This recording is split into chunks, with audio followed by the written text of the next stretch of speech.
Hello students, today's topic is development of endosperm. So the triploid primary endosperm nucleus, which is also called as a TEN, repeatedly divides mitotically and form nutritive tissue is called as a endosperm. So endosperm is a nutritive tissue. Why it is so nutritive tissue? Because endosperm, as I told you, that it is a part of a seed. When we seed allowed to grow in the soil, it produces the new plant.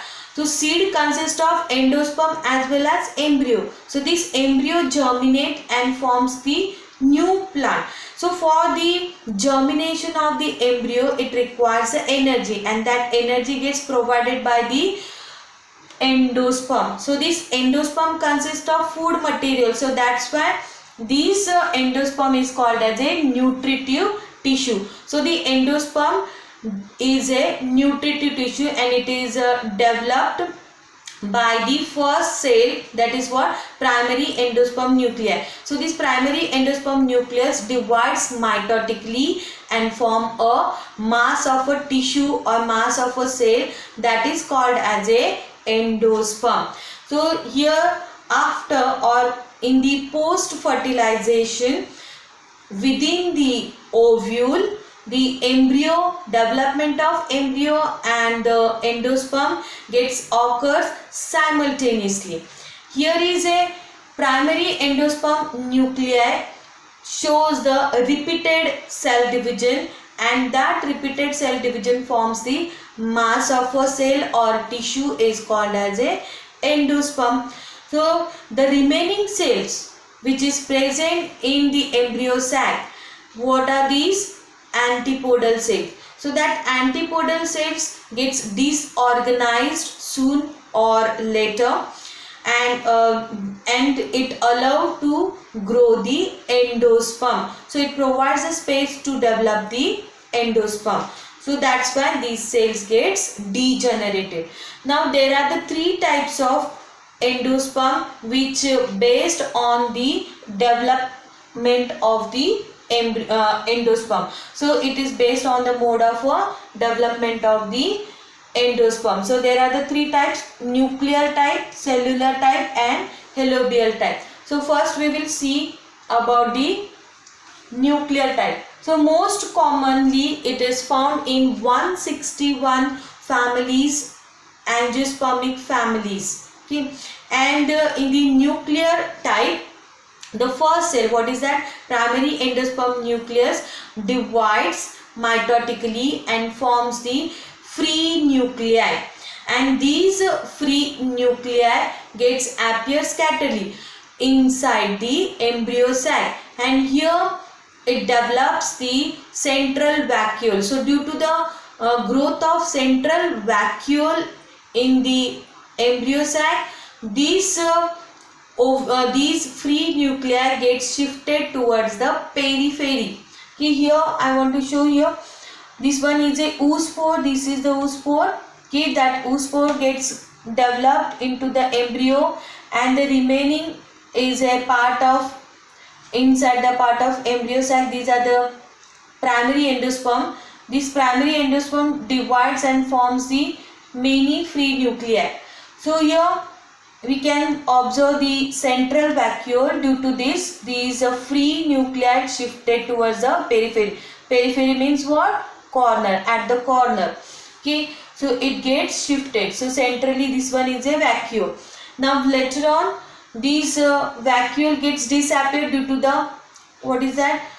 This nuclei again gets divide and redivide and completely shows that the growth of nuclei, free nuclei, and this free nuclei forms the wall between them, and so just it look like a cellular condition. So this one nucleus, this one we observe the endosperm in a cellular type. So cellular condition. So multicellular condition gets developed inside the endosperm. So this is the nuclear type. So there is a here we can observe the primary endosperm develops repeatedly mitotically without wall formation to produce a large amount of free nuclei, and this later on the wall develops between the nuclei and hence multicellular endosperm is formed.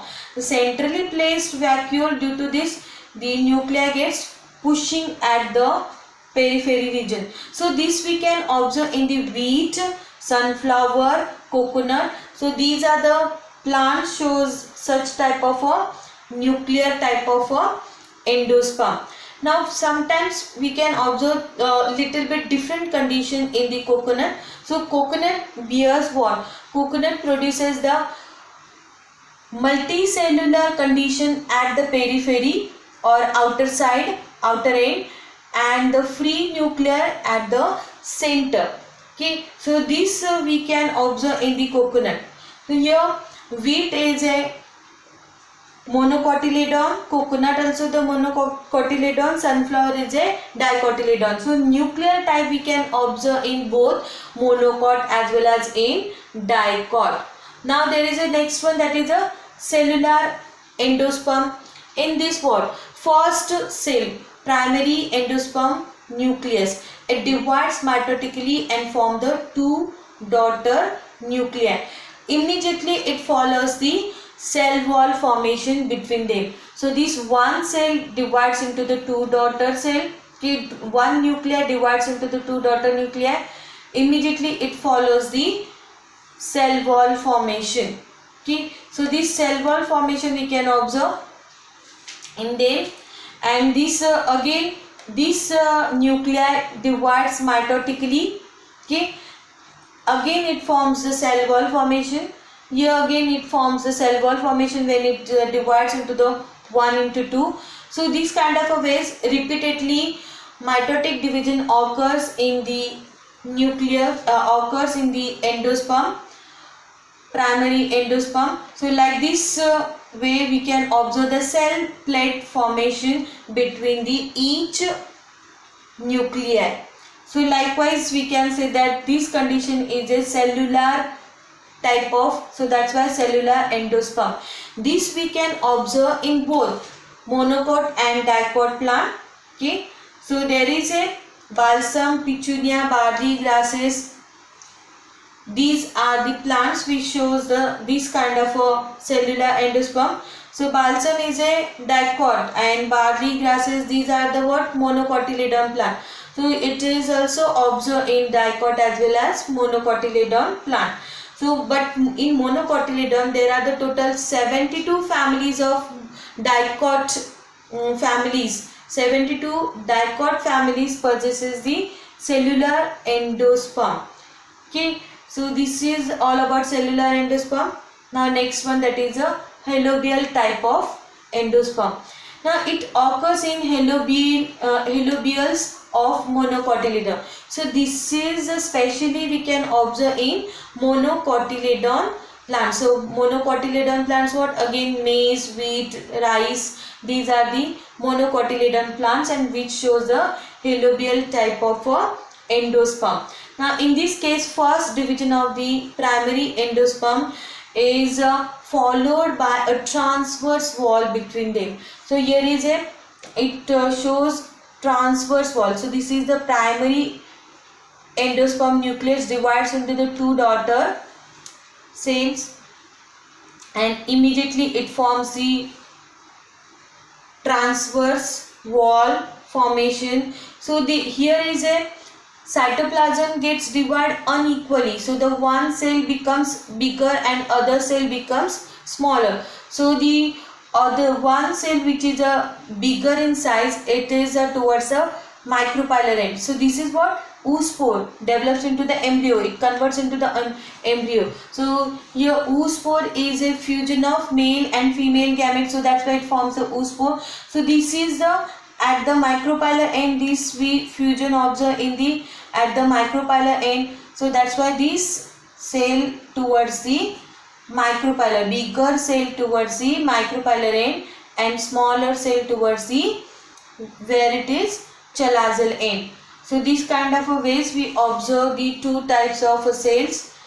Okay, and again this nucleus gets divides freely and forms a free nuclei. So these kind of a ways it forms a free nuclei. Again this one is also divides and forms a free nuclei.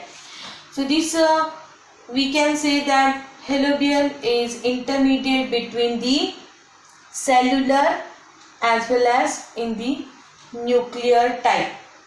So here is a example is Asphodilus is the example for the halobial type. So this is all about the development of endosperm. In the next clip we will study about the development of embryo. Thank you.